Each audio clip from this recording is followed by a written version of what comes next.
ഓം ഗുരുർബ്രഹ്മാ ഗുരുർവിഷ്ണു ഗുരുർദേവോ മഹേശ്വര ഗുരുസാക്ഷാൽ പരബ്രഹ്മ തസ്മൈ ശ്രീ ഗുരവേ നമഃ.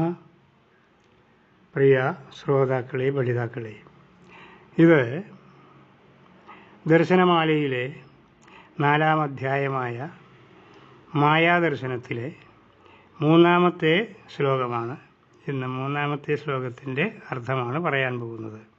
ശ്ലോകം: അനാത്മാ ന സദാത്മാ സദിതി വിദ്യോതദേയയാ സാ വിദ്യേയം യഥാ രജ്ജുഃ സർപ്പതത്വാവധാരണം.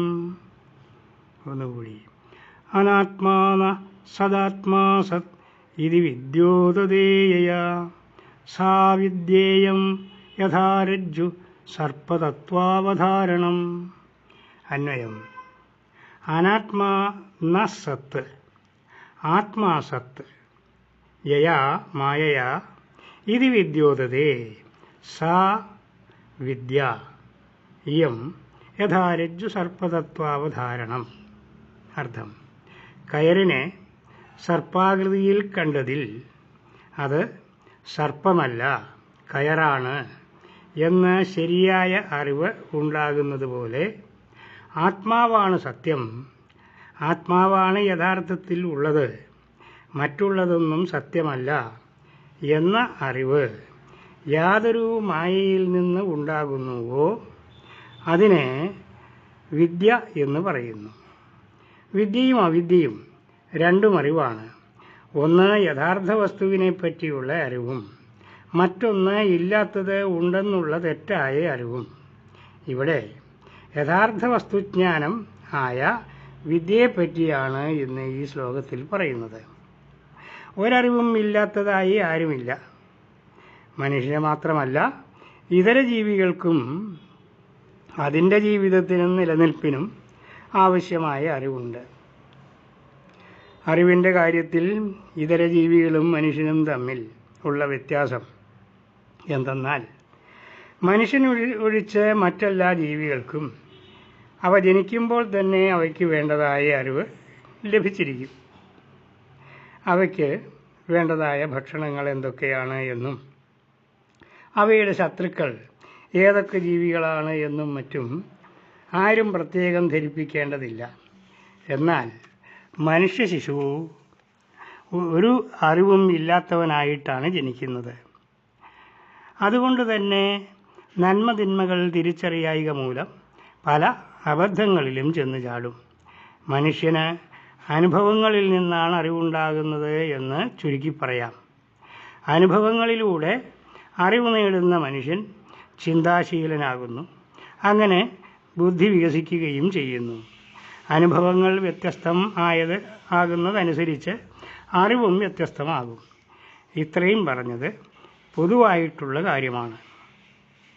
ലോകത്ത് ഒരു വ്യക്തിയെപ്പോലെ 100% ഒരുപോലെയുള്ള മറ്റൊരു വ്യക്തി ഉണ്ടാവുകയില്ല.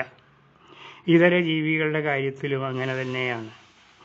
ഒരു ജാതിയിലുള്ള ജന്തുക്കൾക്കെല്ലാം പൊതുവായ ചില സ്വഭാവങ്ങളും രൂപഗുണങ്ങളും എല്ലാം ഉള്ളതുപോലെ തന്നെ ഓരോ ജീവിക്കും അതിൻ്റേതായ ചില പ്രത്യേകതകൾ രൂപത്തിലും സ്വഭാവത്തിലും ഉണ്ടായിരിക്കും. മനുഷ്യൻ്റെ കാര്യവും അങ്ങനെ തന്നെയാണ്. സാമുദ്രിക ശാസ്ത്രം പറയുന്നു, യത്ര ആകൃതിസ്തത്ര ഗുണാ വസന്തി. രൂപം എങ്ങനെയാണോ അതനുസരിച്ചായിരിക്കും ഗുണവും. ഒരാളുടെ രൂപത്തെ അടിസ്ഥാനപ്പെടുത്തി അയാളുടെ സ്വഭാവം മനസ്സിലാക്കാം. അതായത് ഓരോരുത്തരുടെയും രൂപത്തിൽ അവരവരുടേതായ പ്രത്യേകതകൾ ഉള്ളതുപോലെ സ്വഭാവത്തിലും ചിന്താഗതിയിലും പ്രത്യേകതകൾ ഉണ്ടാകും. അറിവിൻ്റെ കാര്യവും അങ്ങനെ തന്നെയാണ്. വ്യക്തിപരമായ പ്രത്യേകതകൾ നിലനിൽക്കെ തന്നെ അറിവിൻ്റെ കാര്യത്തിൽ ചില ഐകരൂപ്യവും വിഭാഗീയതയും കാണാൻ സാധിക്കും. ഒരു മതത്തിൽ തന്നെ പല വിഭാഗങ്ങൾ ഉള്ളതായിട്ട് കാണുന്നത് ഇതിന് ഉദാഹരണവുമാണ്. അതുപോലെ ഒരു വിശ്വാസം തന്നെ വ്യത്യസ്ത വ്യക്തികളിൽ ഒരുപോലെ ആയിരിക്കണമെന്നില്ല. ദൈവവിശ്വാസികളായ എല്ലാവരുടെയും ദൈവസങ്കല്പം ഒരുപോലെ ആയിരിക്കുകയില്ല. ഒരേ വിശ്വാസത്തിൽ എല്ലാവരെയും കൊണ്ടുവരിക എന്നത് ഒരിക്കലും സാധ്യമായ കാര്യവുമല്ല. എന്നാൽ ഓരോ വ്യക്തിയും തൻ്റേതായ അറിവും വിശ്വാസവും ശരിയാണ് എന്ന ധാരണയോടുകൂടി ഉള്ളവരായിരിക്കും. എത്ര വ്യക്തികളുണ്ടോ അത്രയും മതങ്ങളുമുണ്ട് എന്ന് മഹാത്മാഗാന്ധിജി പറയുകയുണ്ടായി. അതിൻ്റെ കാരണം ഇതാണ്: ഓരോരുത്തരും തങ്ങളുടേതായ അറിവ് ശരിയാണ് എന്ന ചിന്തയിലാണ്. തൻ്റെ സ്ഥിതി അവിദ്യയിലാണ് എന്ന് ആരും കരുതുന്നില്ല.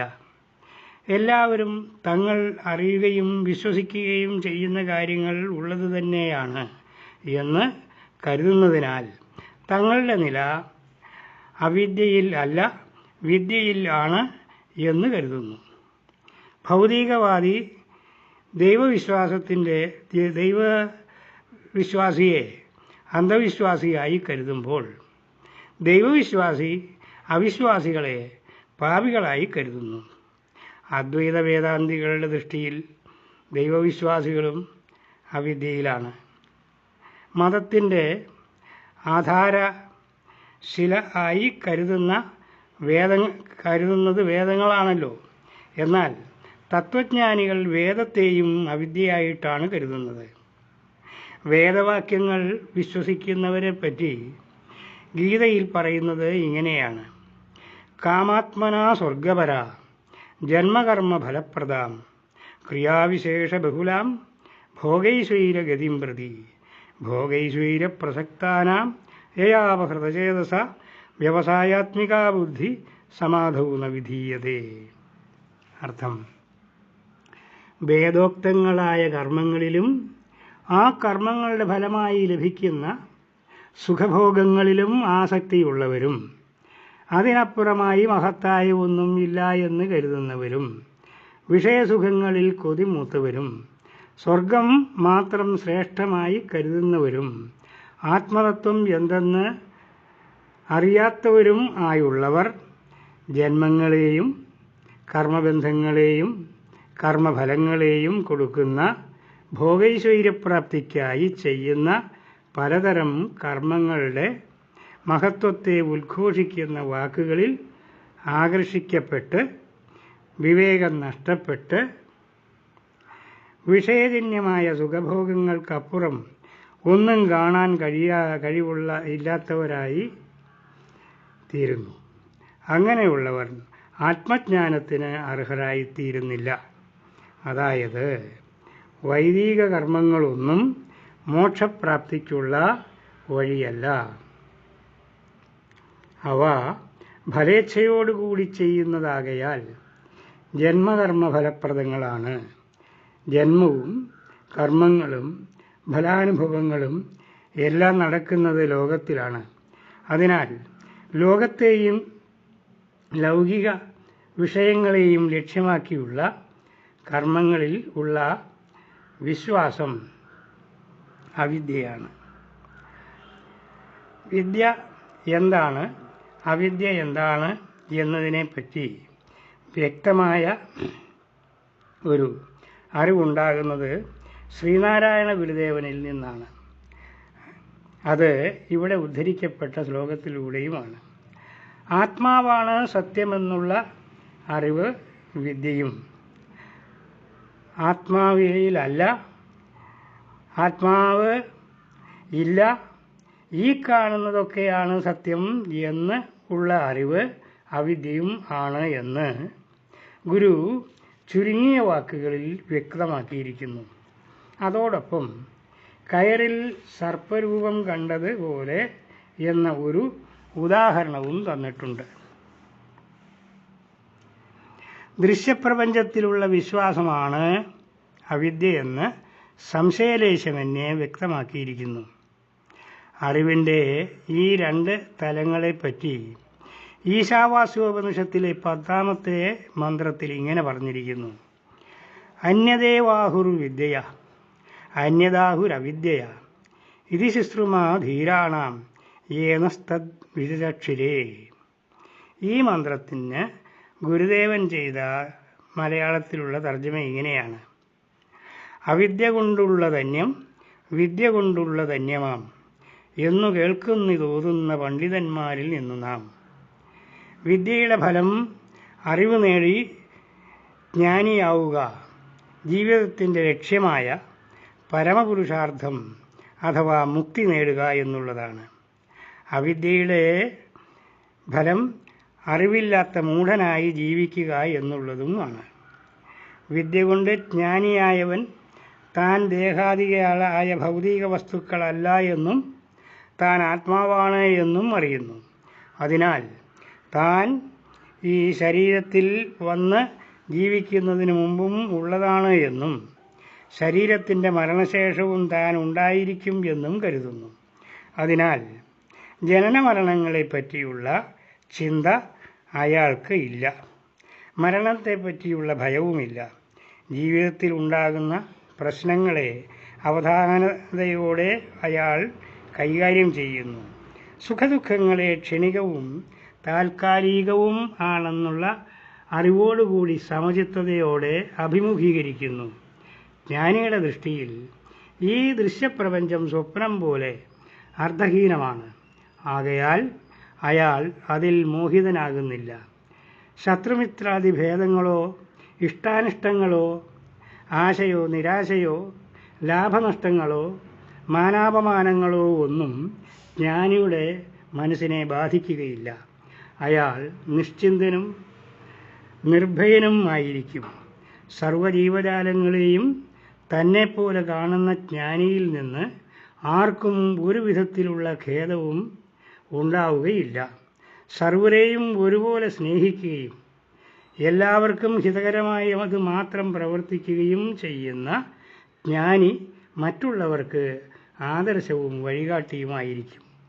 എന്നാൽ അവിദ്യാബാധിതനായിരിക്കുന്ന അജ്ഞാനി ജനിച്ചപ്പോൾ മാത്രം ഉണ്ടായവനും മരിക്കുമ്പോൾ ഇല്ലാതായിത്തീരുന്നവനുമാണ് എന്ന് കരുതുന്നു. പലർക്കും മരണശേഷം എന്ത് സംഭവിക്കും എന്ന ഭയവുമാണ്. ഈ ദൃശ്യപ്രപഞ്ചത്തെ നിത്യവും സത്യവുമാണ് എന്ന് കരുതുന്നു. ഇതിനെ ആശ്രയിച്ചാണ് തൻ്റെ സുഖദുഃഖങ്ങൾ എന്ന വിചാരത്താൽ സുഖപ്രാപ്തിക്ക് വേണ്ടത് സമ്പാദിക്കുകയാണ് തൻ്റെ ജീവിത ലക്ഷ്യമെന്ന് കരുതുന്നു. അങ്ങനെ എത്ര കിട്ടിയാലും മതി വരാത്ത മനസ്സോട് കൂടിയവനായി അലയുന്നു. കാമം, ക്രോധം, ലോഭം എന്നീ വികാരങ്ങൾക്കടിപ്പെട്ട് തനിക്കും മറ്റുള്ളവർക്കും അഹിതങ്ങളായ പ്രവൃത്തികൾ ചെയ്യുകയും തനിക്കും സമൂഹത്തിനും വിഷമസ്ഥിതി സൃഷ്ടിക്കുകയും ചെയ്യുന്നു. ചിലർ എല്ലാം എനിക്ക് വേണ്ടിയുള്ളതാണ് എന്ന ഭാവത്തിൽ മറ്റുള്ളവരെ ചൂഷണം ചെയ്യുന്നു. അങ്ങനെ സമൂഹത്തിന് കഷ്ടനഷ്ടങ്ങൾ ഉണ്ടാക്കുന്നവരായി ഭവിക്കുന്നു. മൂർത്തിസേവ, മന്ത്രവാദം മുതലായ കുറുക്ക് വഴികളിലൂടെ സമ്പത്തുണ്ടാക്കാൻ ശ്രമിക്കുന്നവരുണ്ട്. ചിലർ വിചിത്ര രീതിയിലുള്ള ദൈവവിശ്വാസം വെച്ചു പുലർത്തുന്നവരുമാണ്. ചുരുങ്ങിയ ചെലവിൽ ദൈവത്തെക്കൊണ്ട് വലിയ ലാഭം ഉണ്ടാക്കാൻ ശ്രമിക്കുന്നവരും കുറവല്ല. എല്ലാവരുടെയും എല്ലാ ശ്രമവും ഇന്ദ്രിയസുഖങ്ങൾ പരമാവധി അനുഭവിക്കുന്നതിനു വേണ്ടിയും മരണത്തെ അതിജീവിക്കുന്നതിനു വേണ്ടിയുമാണ്. പക്ഷേ ഇവരുടെ ശ്രമം പരാജയത്തിൽ കലാശിക്കുന്നതുമാണ്. എങ്ങനെ എന്നാൽ ഇവരുടെ സമ്പാദ്യങ്ങൾ തന്നെ ഇവരെ സദാ അസ്വസ്ഥരാക്കിക്കൊണ്ടേയിരിക്കും. എങ്ങനെയെന്നാൽ 1. സമ്പാദിക്കാനുള്ള കഷ്ടപ്പാട്. 2. സമ്പാദിച്ചത് നഷ്ടപ്പെടാതെ സൂക്ഷിക്കാനുള്ള കഷ്ടപ്പാട്. 3. സമ്പാദിച്ചതിലെന്തെങ്കിലും നഷ്ടപ്പെട്ടാൽ ഉണ്ടാകുന്ന ദുഃഖം. 4. ആരിലും വിശ്വാസം ഇല്ലാത്തതുമൂലം ഉണ്ടാകുന്ന അരക്ഷിതാവസ്ഥ. ഇവർക്ക് മരണാനന്തരം നരകം എന്ന് പറയേണ്ട കാര്യമില്ല. ഇപ്പോൾ തന്നെ നരകത്തിലാണ്. ഇതൊക്കെയാണ് വിദ്യയും അവിദ്യയും തമ്മിലുള്ള വ്യത്യാസം. വിദ്യയെ മായ എന്ന് പറയാൻ കാരണം ഈ അറിവിൻ്റെ കാരണവസ്തു ബുദ്ധി പ്രകൃതിയുടെ ഈ അറിവിൻ്റെ കാരണവസ്തുവായിരിക്കുന്ന ബുദ്ധി പ്രകൃതിയുടെ ഭാഗമായതുകൊണ്ട് ആണ്. ഇവിടെ അറിവും അറിയുന്നവനും രണ്ടായി തന്നെ നിലനിൽക്കുന്നു. ഇന്നത്തെ ക്ലാസ് അവസാനിച്ചു. നമസ്കാരം.